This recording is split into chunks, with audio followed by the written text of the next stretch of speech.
Mhm.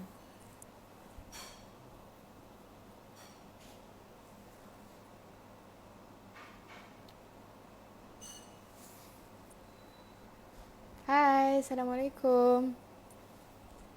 Hi everyone. Hai semua, thank you for joining. Okay, kejap lagi kita akan ada Ustaz Mizi yang akan join kita untuk ask a few questions about ada apa dengan dosa, isu-isu kat dalam ada apa dengan dosa. And for the viewers yang watching this, stay sampai ujung, okay? Because kat ujung nanti kita ada Q&A session. So korang boleh tanya apa-apa korang nak. Whether it's relating ke atau tak relating filem ada apa dengan dosa ni, okay?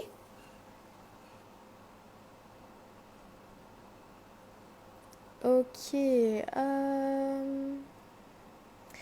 Sorry, I kena sengit-sengitkan kepala sebab my camera is on the side kan.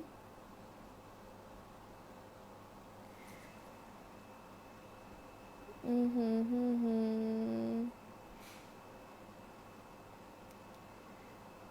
Okay, now kita nak tunggu Ustaz untuk...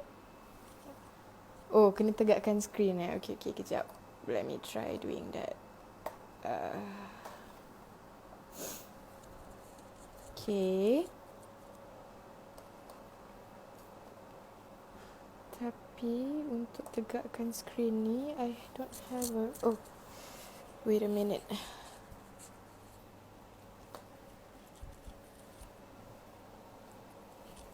Um, Okay, tak apa. I'll just hold it for a while.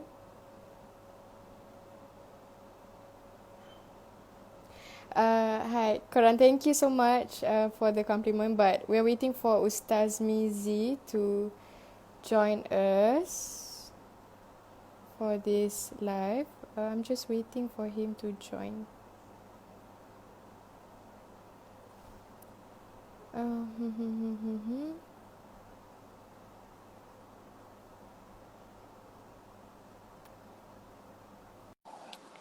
I'm adding him right now. Assalamualaikum. Hi Ustaz. Salam. Apa khabar Wana?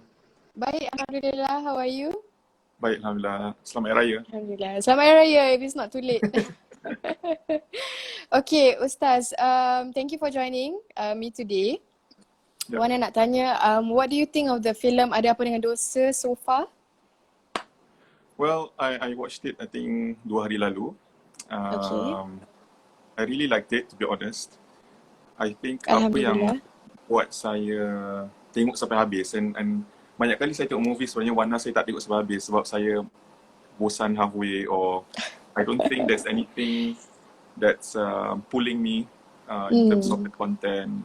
There were Macam many twists. intriguing Yeah, very untuk intriguing. you Banyak. stay. Right. Ha. Ada banyak Faham, elements faham. dalam movie ni yang buat saya tertanya-tanya, halfway through, like, ni apa kena mengena si ni dengan, this other character dan sebagainya. So, I think in Betul. terms of entertainment value, memang sangat menarik movie ni, dan saya galakkan sesiapa yang belum menonton mungkin can consider lah, insyaAllah. Betul. Okay. So, I would like to ask Ustaz, macam in this film Ada Apa Dengan Dosa kan? Macam ni kita nak forgive, okay, macam we made a mistake in the past, right? How are we going to forgive ourselves? Macam mana cara untuk kita betul-betul ikhlas nak maafkan diri kita dan juga forgive ourselves? Okay, tapi sebelum saya jawab soalan tu dah kita macam terlalu cepat kita masuk konten. Tapi saya nak tanya dulu. Oh, terlalu cepat ya? Lama, sorry. Belum warm up dulu. So, did you enjoy recording, shooting the movie? Sebab saya lihat dia punya location dia memang best dekat Scotland, was it? Betul. Kita shoot dekat Scotland. Tempat Best dia lah sebab we get to, betul. Sebab we get to macam enjoy the view. The view is spectacular. And also, to be How was the honest, weather? shooting character Aurora ni the weather was very cold actually. Masa kita pergi tu it was it was spring if I'm not mistaken. It was spring. Mhm. So memang sejuk. It was like 15 degrees during the day and at night it could reach up to 6 degrees. Hmm. So memang sangat sejuk lah. Awesome. Tapi dalam Wana, what made you choose this movie Mungkin Wana dapat offer pelbagai jenis movie, drama dan sebagainya. Apa yang buat Wana pilih Okay, movie? kenapa Wana... Okay, sorry Ustaz. Kenapa saya pilih karakter Aurora ni? Sebabnya, first of all, is a storyline. And second of all, it's to macam challenge myself sebenarnya. Sebab compared to all the other character that I have done, sangat berbeza dengan karakter Aurora. Karakter Aurora ni sangat berbeza. So Wana rasa, Yeah, it was an Wana rasa macam, outstanding performance lah, I feel. You did thank really you, well. thank you so much Ustaz. It really means a lot coming from you. Okay, kejap let me just put my phone here. So, Yeah. Stabilize it. Alright.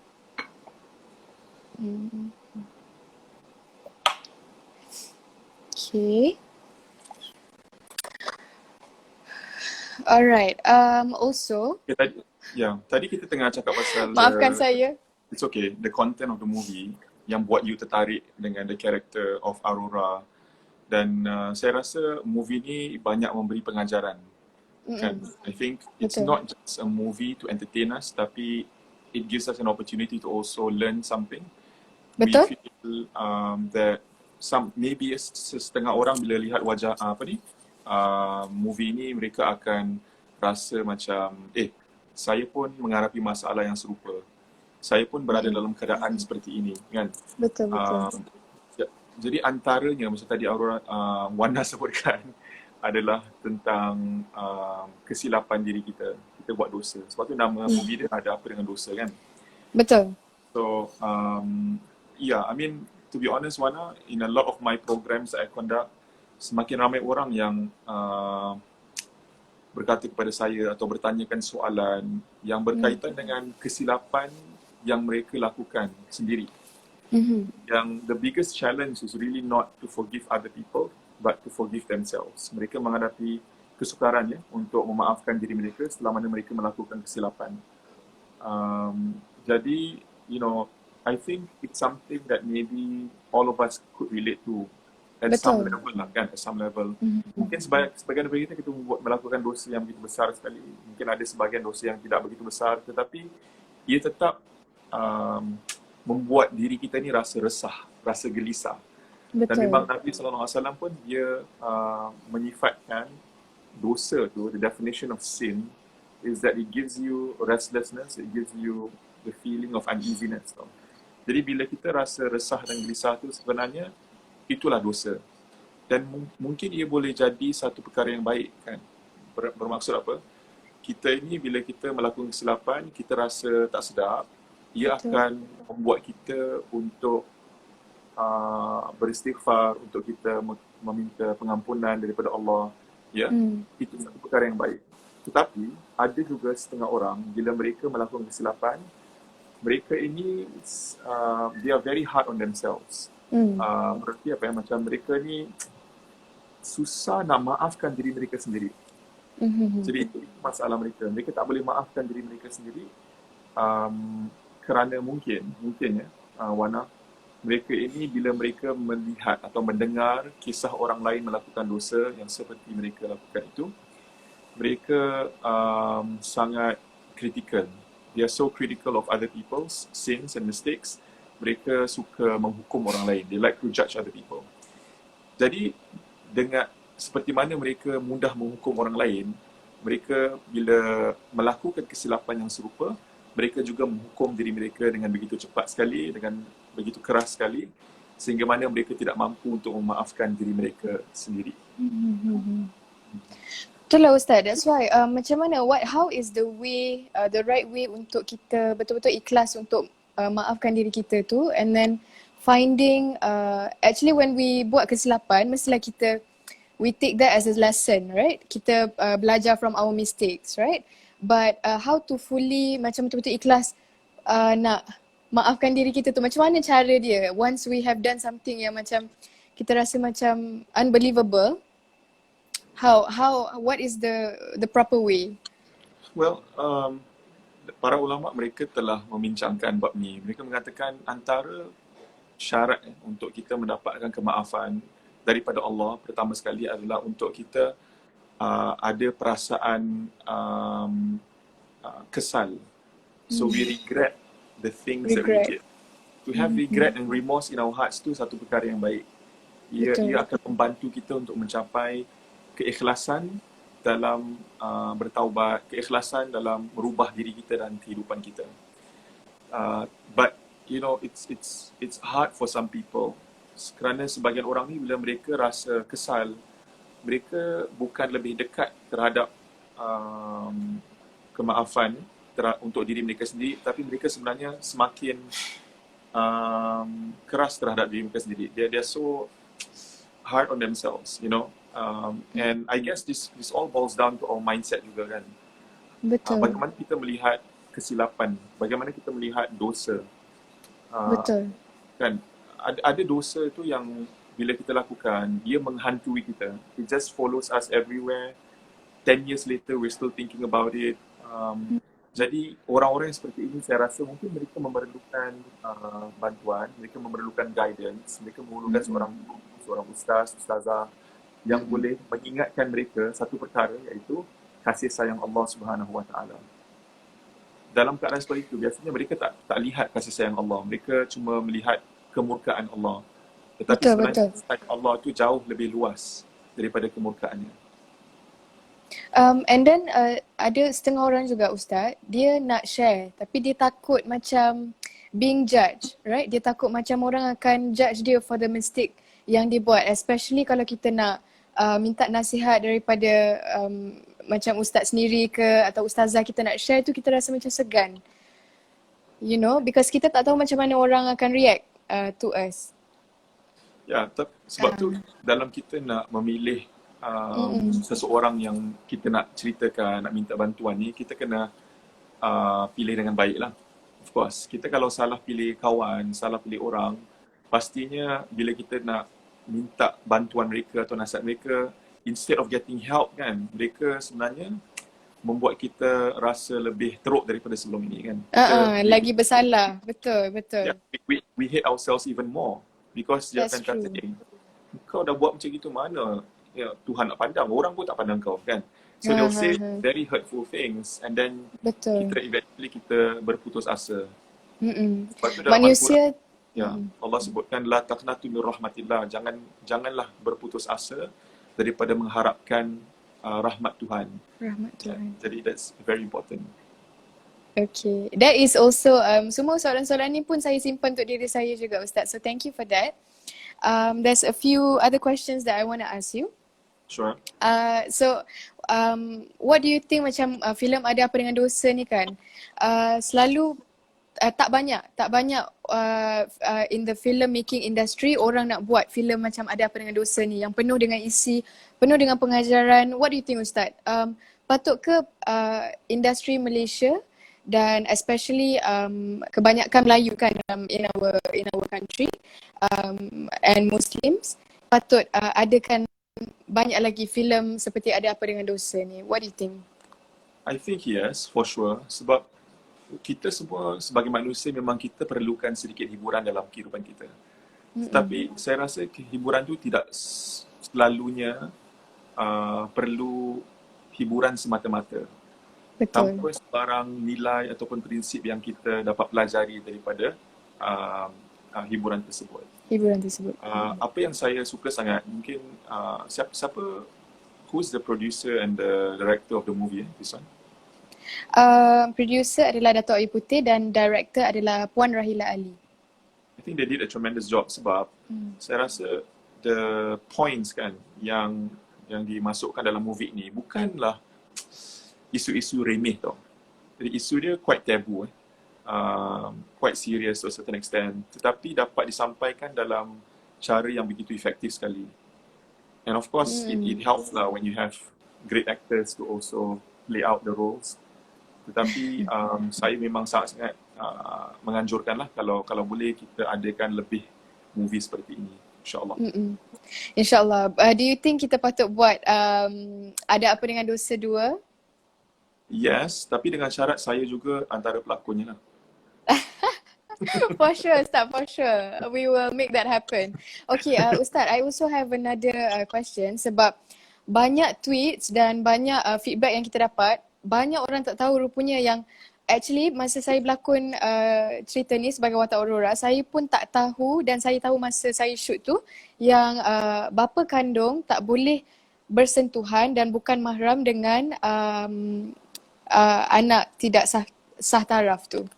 Yeah. Walaupun you know they are related but dia orang bukan mahram. Why is that? And how come dalam our basic pendidikan Islam kita tak belajar benda tu? Because I only knew bila I acted in this Ada Apa Dengan Dosa. How come?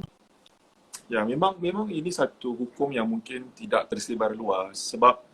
Sebabnya apa tau? Sebab memang orang-orang yang menghadapi masalah seperti ini, mereka mendapat anak yang tidak sah taraf ni, biasanya mereka menyembunyikannya. Of course, who wants to show off to the world and tell the world, ni anak aku yang anak luar nikah contohnya. Everybody wants to hide it. Jadi bila perkara ini biasanya dirahsiakan atas sebab-sebab yang munasabah, apa yang berlaku adalah bila mereka bertanyakan soalan ini secara khusus kepada seorang yang alim, seorang guru agama, of course jawapan yang diberikan adalah khusus untuk mereka sahaja yang sedang menghadapi masalah itu. Jadi ilmu seperti ini jarang tersebar luas ataupun mungkin jarang dibincangkan dalam program-program keagamaan. Jadi saya sangat gembiralah, sangat bersyukur yang this movie was able to articulate, highlight the problem so well to the point where kita dapat memahaminya dan menerimanya, and hopefully it just trigger something yang akan membuat orang akan lebih tertanya-tanya, akhirnya mereka mencari seorang guru yang boleh mereka tanyakan atau buku yang boleh mereka baca to learn more. And I like shows and movies like that sebab it makes us think. Betul, it makes us think and also dia bukan kosong. When we watch the movie, kita dapat belajar something new from it.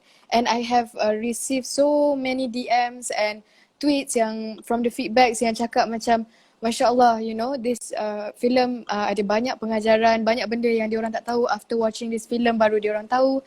Alhamdulillah sangat Ustaz, because Ada Apa Dengan Dosa is actually kind of a soft dakwah juga for us all. And I'm so happy that kita dapat sampaikan message tu kepada penonton-penonton kat luar sana. Yeah. So yang bab anak tak sah taraf ni, yes. So dia macam gini, kalau secara hukumnya secara umum, I think di Malaysia juga sebenarnya saya lihat banyak perbincangan dalam jawatan kuasa fatwa di negeri-negeri seluruh Malaysia. Berbincang tentang anak tak sah taraf ni. Jadi secara dasarnya hukum ni, anak itu tidak sah taraf dan dikira sebagai bukan mahram kalau anak-anak perempuan seperti Aurora punya role tu dengan bapanya, sebab they are biologically connected kan. Betul. That is the biological father. Tetapi from a legal Islamic perspective, that is not the father. Kerana mereka belum lagi bernikah tetapi dah conceive the child. Jadi sebab itulah hukumnya berbeza. Tetapi berbeza dengan ibu walaupun tidak bernikah, berbeza dengan ibu, right? Okay, faham. Tapi Wana, another thing that I just want to add here is that sekiranya mereka membuat keputusan untuk bernikah, apakah hubungan ayah ni dengan anak ni, anak tak sah taraf ni, mereka boleh hidup bersama. Para ulama telah membincangkan, ada few fatwas yang telah membincangkan, dan mereka mengatakan beberapa kelonggaran itu dibolehkan. Contohnya basic aurat lah. Macam contohnya takkan setiap hari di rumah perlu pakai tudung and cover the head, for example. And cover up some parts are like not too private, for example. And these things memang telah dibincangkan. We can read up more about it. Tetapi macam hukum-hukum lain, kebanyakan ulama masih mengatakan yang berdasarkan beberapa mazhab, bersentuhan tu batal tak batal, ya macam itu. Nikah Okay. tak boleh jadi wali kan, jadi kena ada wali Ah. hakim yang mendaftarkan. So some of those rulings kita boleh baca dan memahami dengan lebih lanjut insyaAllah. Oh, okay, okay. Saya baru tahu semua ni, Ustaz. Thank you for sharing with us. Oh, yes. Also, Ustaz, what do you think of masyarakat kat luar sana? You know, seperti Aurora, dia tidak tahu yang dia anak angkat, dan mostly in Malaysia, once you know that somebody is anak tidak sah taraf, automatically diorang akan be judgemental, which I rasa kat situ tak patut sebenarnya, because the one to blame is the parents, of course. Who is there to blame? Takkan kita nak blame anak tu for being a anak tidak sah taraf. So what can you comment about this judgmental mentality dalam masyarakat kita? Saya rasa it's really unfortunate bila kita ini dihukum atas dosa yang dilakukan oleh kedua ibu bapa kita. It wasn't even our fault. We didn't ask to be born this way. We didn't ask to be born immediately from an imperfect, broken family, so to speak. Tetapi itulah keadaan dan nasib mereka. Saya rasa kita haruslah lebih bersimpati terhadap teman-teman, kawan-kawan kita yang mungkin mereka ini dapat tahu yang mereka sebenarnya anak tidak sah taraf. Ya, saya pernah, Wana, saya ni di Singapura, saya seorang kadi. Jadi saya menikahkan pasangan di Singapura ini. Saya pernah juga mendapat kes di mana satu hari sebelum nikah tu, baru perempuan tu tahu yang bapa dia bukan bapa sebenar. Kerana bila nak nikah tu, kenapa bapa saya tak nikahkan sendiri? Jadi dia tanya, bila eventually saya tanya mak pengantin tu, mak dia cakap, Ustaz, sebenarnya anak saya tak tahu sampai sekarang. Sampai sekarang tak tahu juga. So it was drama lah sebab Heartbreaking, of course. Yes. I mean, I remember the scene when you found out in that movie and how you acted that part out was very apt and accurate. Sebab it's such huge news, and for you to get it one day sebelum hari nikah you, it's tough lah.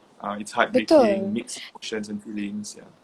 I cannot imagine what is going through her mind kan. Lagipun dia nak nikah, you know, it's a big day for her, and I cannot imagine macam mana dia nak counter benda tu kan. For her whole life, she didn't you know, see it coming, and then secara tiba-tiba before her big day yang supposedly, you know, hari yang paling gembira untuk dia find out benda tu. So unfortunate.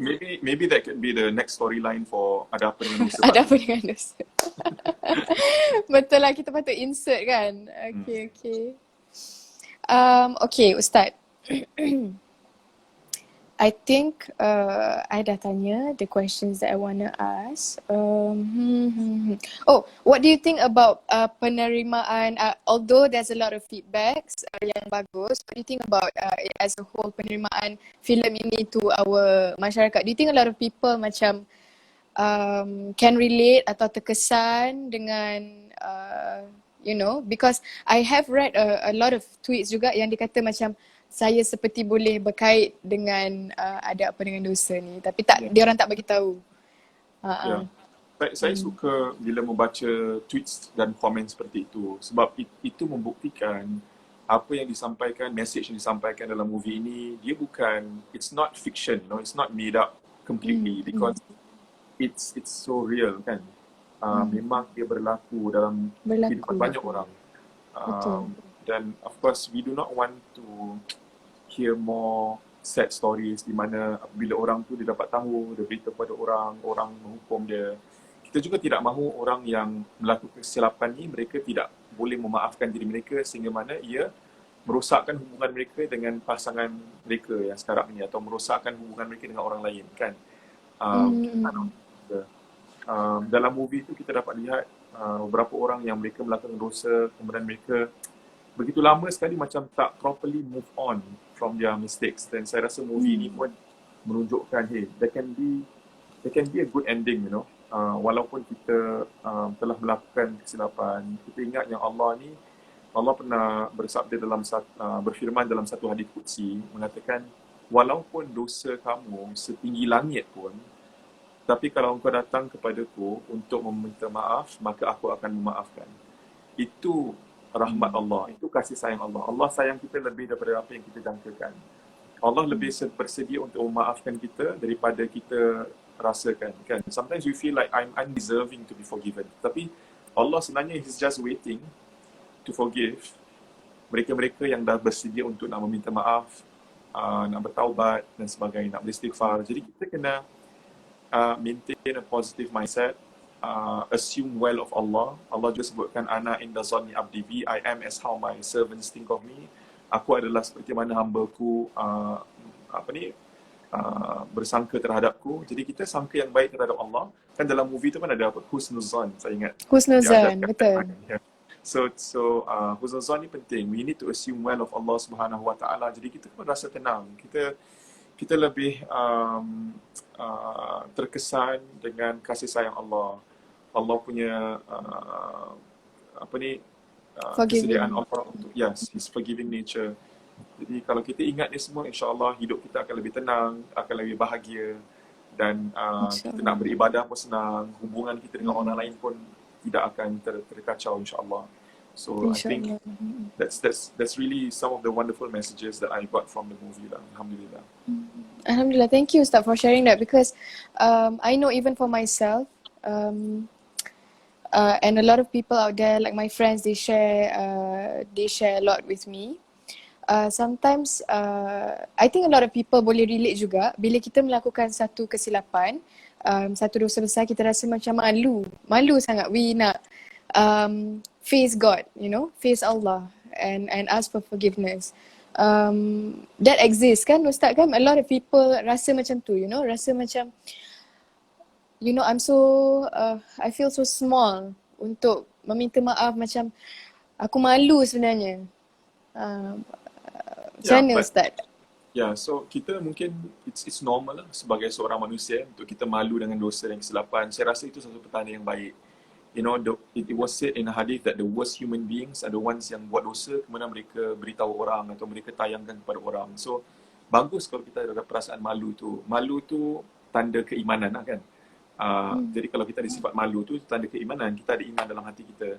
Jadi kita gunakan perasaan malu tu dengan baik, meaning to push us to become better versions of ourselves, supaya kita ni mampu merubah diri kita, kepribadian kita, akhlak kita, our choices in life, pilihan-pilihan yang kita buat dalam kehidupan. Dan kita mudah-mudahan ia akan mendorong kita untuk menjadi seorang manusia lebih baik, insya-Allah. InsyaAllah, amin. Okay. So Wana, what's next for you? What are you busy What's with now? next for me? Sebenarnya Wana ada projek juga yang tertangguh Ustaz. Tapi itulah, kita nak kena tunggu sampai kita boleh shoot. Lagipun saya kena rentas negeri. So that is kind of a problem for me juga. But hopefully everything will be settled soon by the end of June ni. Macam Ustaz pula, you are an author / mengajar juga kan Ustaz? Yeah, I speak a lot. I do a lot of events. I think last year, I've been doing programs dekat KL since 2017. Tetapi sebenarnya last year yang paling, I think the most successful lah. We did a couple of big events, Alhamdulillah. I feel so loved whenever I go to Malaysia. Banyak yang menghadiri program-program saya. At the moment, tak boleh buat program, banyak yang support melalui pembelian buku-buku saya, Alhamdulillah. Just a few days ago, I posted about how my books were all in the top 3. The top 3 books are all mine. So Alhamdulillah, I'm so... Congratulations Ustaz. I'm happy for you. Yeah, and I'm happy for you because your movie is now number 1. So congrats as well. Thank you so much Ustaz.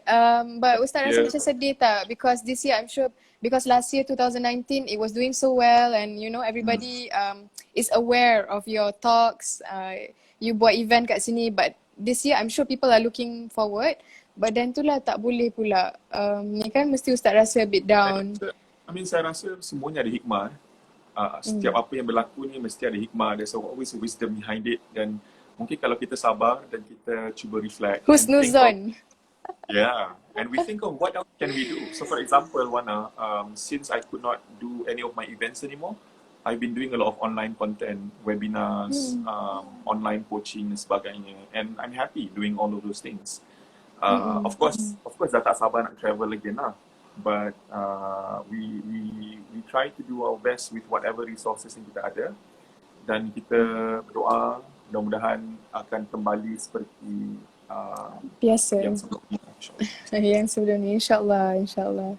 Thank you Ustaz for your time. Okay, so tadi we agreed, saya pun cakap kat followers, yang for those yang nak tanya Ustaz soalan-soalan. So you guys boleh tanya soalan-soalan yang korang nak tanya Ustaz. Wana, maybe Yes, while waiting for the questions, you nak share dengan orang how they can access the movie? Oh yes, kepada semua yang tak tahu mana kita nak tengok filem Ada Apa Dengan Dosa ni, korang boleh subscribe ke channel Astro First di pawagan rumah anda 480, saluran 480. Hanya RM15 sahaja. And then the purchase boleh, you guys boleh buat through WhatsApp sebenarnya. So you just go to the saluran 480, choose the film yang you nak, Ada Apa Dengan Dosa, and purchase. Dia akan tunjuk cara-cara macam nak purchase kat situ. Actually, Ustaz, it's much more cheaper kan? Macam satu tiket untuk satu orang, kalau pergi ke Pawagam, RM15 dah. Tapi kalau you purchase kat rumah melalui Astro First, satu family you boleh tengok. Betul Save tak? lot. It's true. So with Save a lot it, sebenarnya. Betul. I'm waiting for the questions tapi semua orang Ustaz, will there be a You Are Loved tour in Malaysia? I think this is one of your followers. inshallah, there was quite a number of my programs at KL was cancelled lah. I think there was even an event dengan Lisa Surihani, dengan Nilofa semua. That one was all cancelled. I think my own company's events pun ada but was cancelled for April. Tapi kita, we just wait and see. InsyaAllah there will be better things to come. InsyaAllah. Betul, because now dengan MCO ni pun kita tak boleh kumpul ramai-ramai kan. Ustaz, there's also one more question. Ustaz, is it wrong if we share what happened in our life? Some say we buka aib, tapi no, at orang yang share tu untuk help others. I faham apa yang dia cuba cakap. Dia nak seek for help kan, tapi dia kata itu membuka aib dia juga. So macam mana tu Ustaz? Saya faham. Jadi sebab tu kalau kita nak minta bantuan, kita kena faham. Memang dalam agama ni it's unlike other religions kan. If you know what I mean, Wana. Agama lain ni bila diorang confess je tu kira dah dimaafkan dosa mereka. Tetapi dalam agama Islam tu kita sebenarnya tak digalakkan untuk menceritakan dosa-dosa kita kepada orang lain. Itu membuka aib diri kita sendiri, sedangkan Allah dah tutup aib kita. But I know some people kan, they are struggling. Some of them are even depressed kerana mereka simpan semua dosa-dosa ni yang menghantui mereka. Kalau mereka tak share, it actually can make things worse for them. Dan mereka pun dalam kebingungan. Dia orang tak tahu nak buat apa. How can I get rid of this problem? Jadi, bila mereka reach out to someone, mereka meminta bantuan from a professional, itu bukan membuka aib tetapi sebenarnya mereka meminta bantuan. Dan meminta bantuan tu bukan satu perkara yang patut kita rasa malu. You know, there were cases of sahabat-sahabat Nabi yang mereka datang kepada Nabi, mereka mengatakan, Ya Rasulullah, aku buat dosa ni, nak buat apa kan? Because it bothered them so much. So they came to the Prophet SAW to ask. Jadi, mereka menceritakan dengan tujuan untuk mendapatkan bantuan, not for the sake of just sharing. Jadi itu dibolehkan. Yang penting niat kan Ustaz? Niat you sebenarnya nak cerita tu untuk apa? Ada orang kat sini yang recommend your book. Wana must read Ustaz's book, best gila. Congrats on your drama, we look forward to it. I will purchase your book one of these days. And also, Assalamualaikum, saya a little curious about the way Aurora pronounced the Syahadah during the scene you converted. Okay, sebagai orang Islam, mestilah saya tahu nak mengucapkan kalimah syahadah, betul tak Ustaz? Tapi because of in that film, saya ini pertama kali saya mengucapkan syahadah tu. Adakah benda ni macam boleh dikirakan buat main lah kau ni mengucap syahadah macam tu? Tak, I think that's lakonan. Because if you literally set in, kalau kita betul-betul duduk di dalam majlis di mana orang yang tak pernah mendekati agama kita tapi dia baru nak memeluk agama Islam, pastinya sebutan tak akan betul kan? So ini bukan permainan tapi kita nak menunjukkan dalam situasi di mana seseorang itu memeluk agama Islam buat pertama kali, dia mengucap syahadah tu biasanya bunyi dia taklah sempurna. Jadi Betul. itulah reality yang kita nak sampaikan. Okay. Also there's one more question. Saya nak tanya, kalau anak tidak sah taraf, dinikahkan dan diwalikan oleh bapa kandungnya, adakah pernikahan itu sah sedangkan anak itu tidak tahu apa-apa? Maksudnya benda tu di hide it, but then bapak dia nak juga nikahkan dia. Macam mana tu Ustaz? Is the pernikahan sah? Soalan yang sangat baik sekali sebab it's sad to say tapi saya rasa dah pernah banyak berlaku. And the problem is mereka nak tutup malu tu sampai all the way, sampai hari nikah pun mereka tak mampu nak just tell the truth and say that ini bukan anak sah jadi aku tak boleh nikahkan. Jadi diorang nak tutup malu tu sehingga mana mereka terpaksa menanggung dosa yang sangat besar. Because can you imagine Wana, macam you don't tell your daughter that you bukan seorang bapa yang sah, you nikahkan dia. Anak you tu, hubungan dia dengan suami dia semuanya tidak halal. So it's as if mereka ini berdosa lah semuanya. Dan kemudian anak yang mereka dapat perhasil dari perkahwinan tu pun dikira sebagai anak tidak sah taraf. Kan? And there's so much complication from there. Jadi sebaiknya seorang bapa tu dia kena berterus terang. Yang insya-Allah dosa tu tidak akan ditanggung oleh anak perempuan tu kerana dia tak tahu. You cannot be faulted for something that you didn't know. Kan? Tetapi dosa yang harus ditanggung tu adalah kedua ibu bapa yang merahsiakan. Jadi saya rasa itu terlalu berat. So it's might as well kita terus berterus terang memberitahu mereka jadi kita dapat mengelakkan dosa yang lebih banyak lagi. Tapi kan Ustaz, macam mana adakah okay, for example saya ni anak tidak sah taraf and then bapa saya menjadi wali tapi saya tak tahu apa-apa dan sampai kesudah bapa saya tu tak bagi tahu kami. Okay, dan dalam my mindset, I rasa macam semua dah halal dengan my husband. So macam mana dosa tu it goes two ways, for me and also for my dad juga. Ke macam mana? You tidak boleh disalahkan kerana you tak tahu. Yang hanya disalahkan dan harus menanggung dosa segala-galanya adalah bapa yang merahsiakan itu. Ataupun kalau ibu dia pun sama-sama, ibu dia sekalipun akan terpaksa menanggung dosa itu. Dan sangat berat dosa ini, kalau boleh kita mengelakkan lah dengan kita berterus terang. Okay. Ada satu soalan yang actually saya pun tertanya-tanya. Salam Ustaz, nak tanya, since the biological father and daughter bukan mahram, adakah sah kalau mereka yang bernikah? Sekali lagi. Okay. The biological father dan daughter bukan mahram, adakah sah kalau mereka yang bernikah? Meaning the father yang biological and also the daughter. I think that's very interesting. I've never read an opinion on that before. Tapi kan, from a strictly biological perspective, that would be incestuous kan? That would be incest kan? Betul. That is your biological. Jadi kalau dari aspek itu, saya rasa kalau ia dilihat sebagai begitu, confirm Islam pun tidak akan mengizinkan. Jadi hukumnya adalah tidak salah kerana itu memang biological. Okay, got it. Korang dah dapat jawapan tu. Okay. Perlu ke seorang keluarga angkat perlu memberitahu anak angkat mereka bila masa yang sesuai? Adakah jatuh dosa merahsiakan?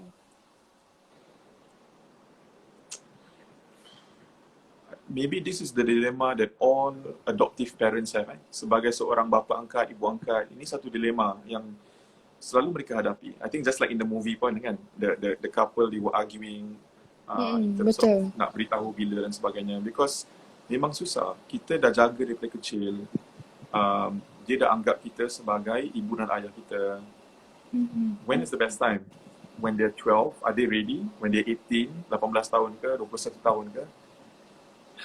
Tetapi saya rasa kalau kita meletakkan diri kita dalam situasi anak angkat itu, pastinya kita ingin tahu apakah yang hak, apa yang sebenar, kan?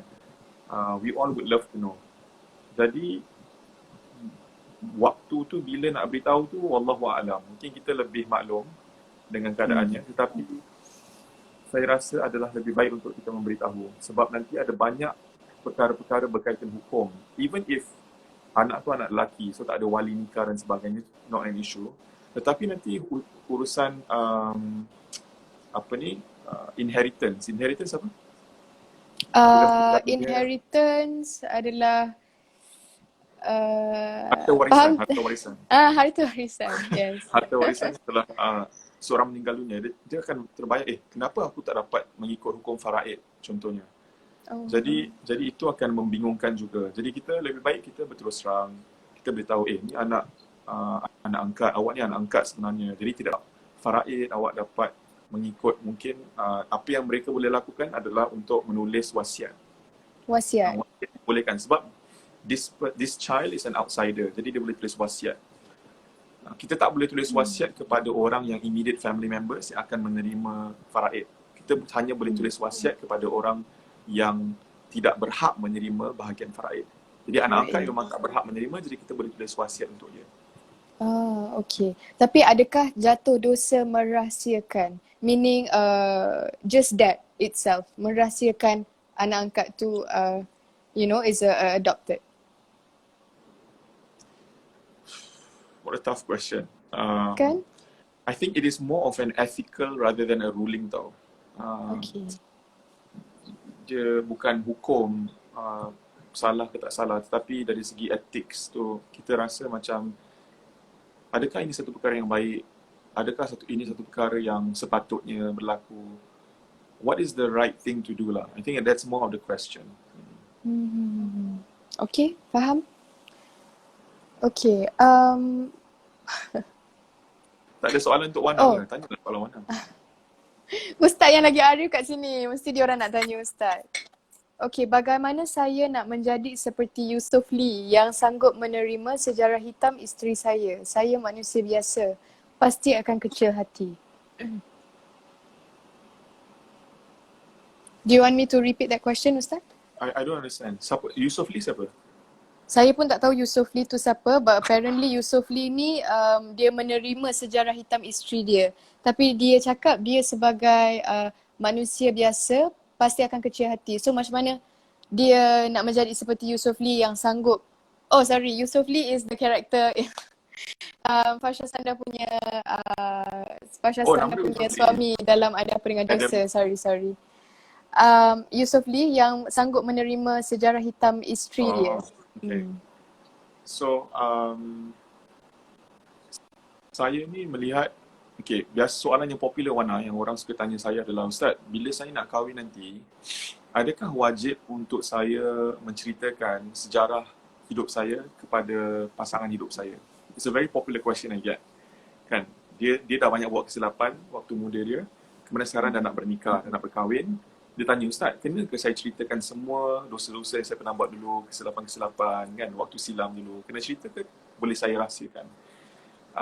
Jawapannya adalah, awak tidak wajib untuk menceritakan. Kan? Awak tidak wajib untuk menceritakan. Sebab sekali lagi kita pergi kepada prinsip, dosa kita yang telah ditutup aibnya, kita tidak perlu membukanya. Kecuali mana isu-isu yang macam boleh affect your partner. Contohlah, kalau kita ada sejenis penyakit yang boleh dijangkiti, kan? Kita ni, doktor pernah beritahu yang kita tidak boleh hamil. Kita dah tahu sebelum menikah, kita kena beritahu pasangan kita. Cases like that lah. So, benda yang macam boleh effect marriage tu? Correct. Kita kena beritahu. Tapi kalau macam we did something wrong a long time ago, we have not done it again for a long time, we don't have to share. Tetapi bila kita nak share tu, saya tahu kerana just like the Fasha Sanda punya karakter tu, it bothered her so much kan. She couldn't sleep, she was struggling dan sebagainya. Because some people memang itulah keadaan mereka. Mereka sangat terkesan dengan dosa yang mereka lakukan waktu dulu. Jadi they really have to share. Kalau tak share tu, they could lose their peace, they could lose their sanity. Jadi mereka perlu kongsikan kepada pasangan hidup mereka. Now, soalannya adalah bagaimana saya boleh menjadi seorang yang mungkin boleh menerima kesilapan pasangan saya yang lalu. Jawapannya adalah bila kita berkahwin dengan dia, kita terima dia seadanya dan kita minta dia terima kita seadanya. Dia pernah melakukan kesilapan, kita pernah melakukan kesilapan, cuma kesilapan kita berbeza. Ya. Dan apabila kita inginkan kemaafan Allah Subhanahu Wa Taala, kita kena cepat dan mudah memaafkan orang lain. Itulah antara nilai-nilai yang harus kita pegang. Kan? If you want to be forgiven, try to forgive others easily. And insyaAllah, Allah would also forgive you easily, insyaAllah. Because kita semua memerlukan kasih sayang Allah. We need His mercy, we need His forgiveness. Jadi, kita cubalah untuk mudah memaafkan orang. InsyaAllah. That is a note for myself too. Sebab kadang-kadang saya ni menyimpan juga Ustaz. Jangan simpan, kasihan tu. Itulah. Okay, hi Wana, a question. Kan parents Wana both Muslim, so by right Aurora tu born Muslim lah kan? Or am I wrong? Because dalam filem Ada Apa Dengan Dosa tu dia convert to Islam, right? But isn't she already Muslim? Yep, Because ibu bapa But dia Muslim. she was raised by a non-Muslim family. She was raised by a non-Muslim family and therefore she never knew Islam. Zero. Dalam satu hadis Nabi katakan, kullu mauludin yuladu alal fitrah. Setiap anak yang dilahirkan tu dilahirkan dalam keadaan fitrah. Fitrah ni maknanya suci. Fa abawahu yahawidanihi aw yumajjisanihi. Nabi kata kedua ibu bapa itulah yang menyahudikan mereka atau menasranikan mereka atau menjadikan mereka penyembah api dan sebagainya. So meaning what? Every child born kan, dia like a blank canvas or a blank piece of paper yang ibu bapa yang akan draw out how warnakan. Tetapi kita juga boleh kembalikan anak yang dilahirkan dalam keadaan itu fitrahnya suci tetapi dibesarkan dalam suasana yang bukan Islam. Kalau mereka nak kembali, mereka seharusnya of course mengucaplah 2 kalimah syahadah. Kerana daripada kecil lagi tak pernah tahu pun Islam. Betul, dia pun tak tahu kewujudan Islam tu. Dan dia tak practice her whole life. So that makes her a kind of a non-Muslim lah. Kat sini Ustaz pun bingung nak jawab apa tu, challenging. Aduh. Okay. Soalan memang payah-payah. Ustaz rasa soalan semua payah-payah ke Ustaz? Saya suka. I mean, it's very challenging. Saya tidak mengatakan saya boleh jawab semua soalan, tapi saya cuba sedaya upaya, insyaAllah. Okay. Salam Ustaz dan Wana. If pasangan dan keluarga tahu yang pengantin perempuan is anak tak saf taraf, ada keluarga lain pun tahu tapi semua choose to berahsia. Adakah keluarga yang tahu pun berdosa? Aduh, itu yang lagi berat tu. Kalau ramai orang yang tahu, semua diamkan. Kita ni macam bersubahat lah kan dalam kes ni. Jadi tetapi saya rasa tanggungan yang paling besar adalah tetap kedua ibu bapa. Because the consequence of let's say seorang saudara mara yang dia tahu, kalau dia nak ceritakan, dia nak sampaikan, dia boleh merosakkan hubungan keluarga tu secara keseluruhannya. What if the daughter doesn't want to speak to the family ever again, to the parents ever again? It can really destroy the whole family. Jadi sebenarnya yang paling berat tanggungjawab tu adalah terhadap kedua ibu bapanya tetap.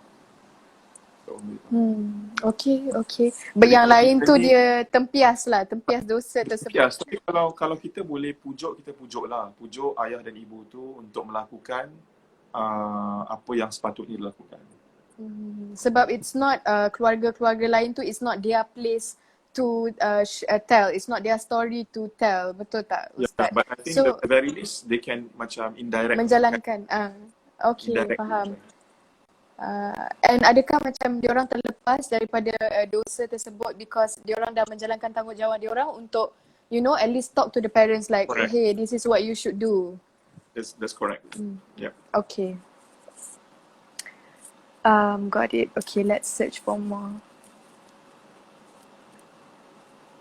Okay, nak tanya kalau anak yang tak sah taraf nak bernikah, adakah dia masih perlukan izin ayah kandung dia?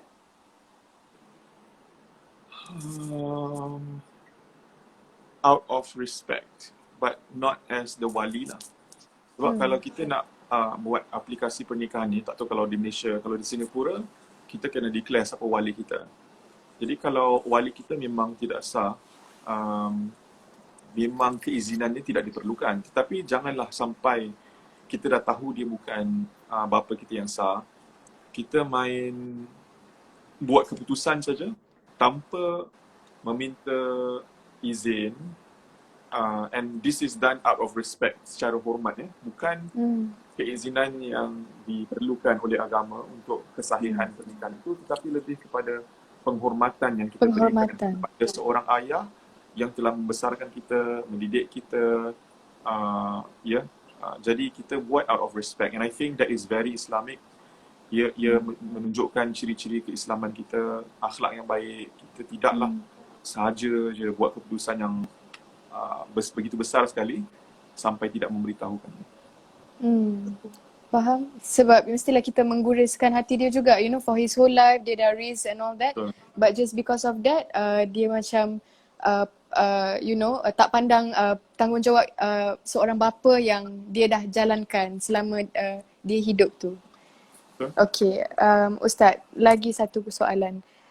We are going to end this in 8 minutes. So kita akan sempatkan untuk jawab semua soalan. Okay, Ustaz, kalau pasangan satu pasangan ni dia berzina dan dia berkahwin sebelum anak tu lahir, status anak tu dengan bapanya macam mana ya? Boleh ke kita berbintikan bapa zina dia?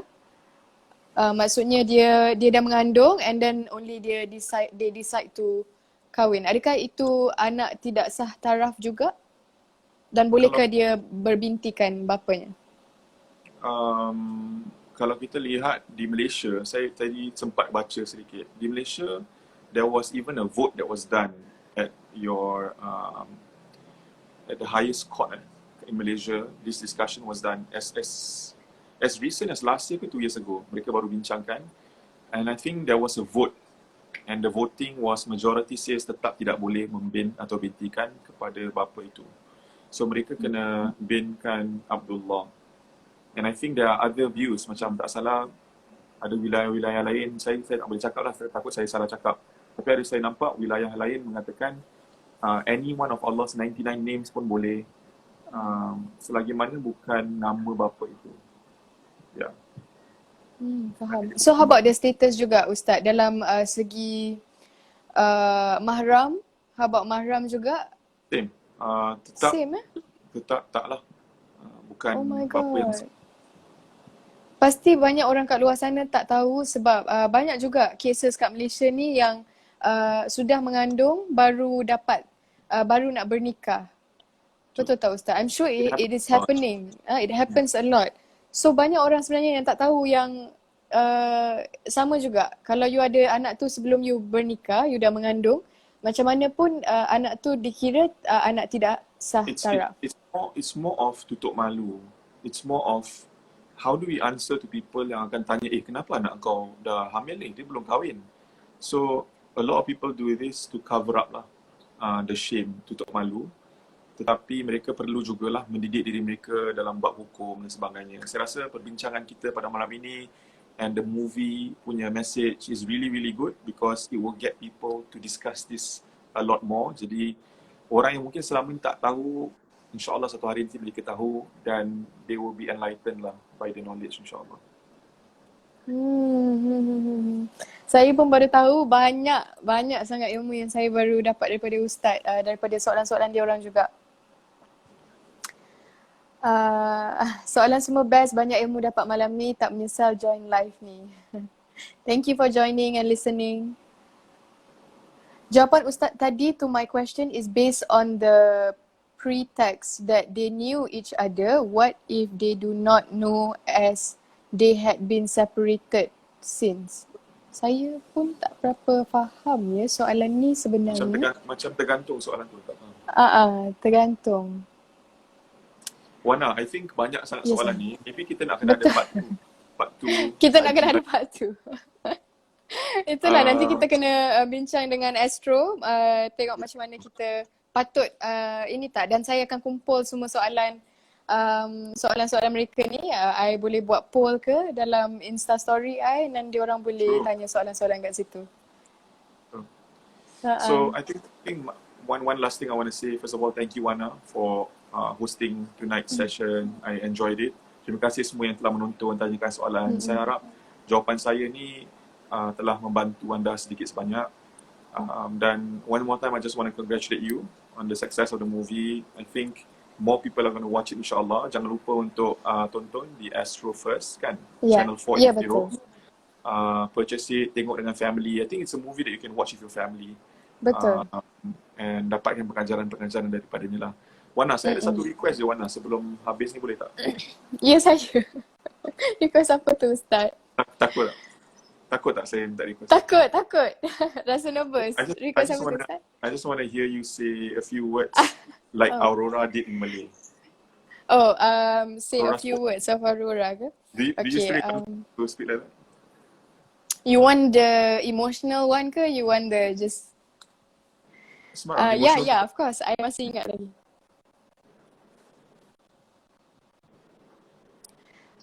Ayah sudah datang jauh tetapi tidak mahu sentuh saya.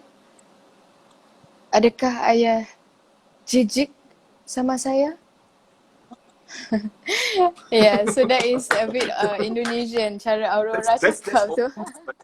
yeah, that's like almost the exact line. You masih hafal lagi. Oh, thank you so much. I masih hafal. Ustaz, saya pun nak cakap thank you so much for joining my live and also layan semua-semua soalan kami dan juga share your opinion about this movie and writing an honest review as well untuk movie ni. And thank you so much for your time Ustaz. Thank you so much. My pleasure. Thank you so much. Okay, I'll so see you kepada soon. semua, so kepada semua jangan lupa filem Ada Apa Dengan Dosa di saluran 480 di Astro First, program rumah anda. Okay, thank you That's it. Ustaz. Assalamualaikum. Selamat malam. Bye. Bye.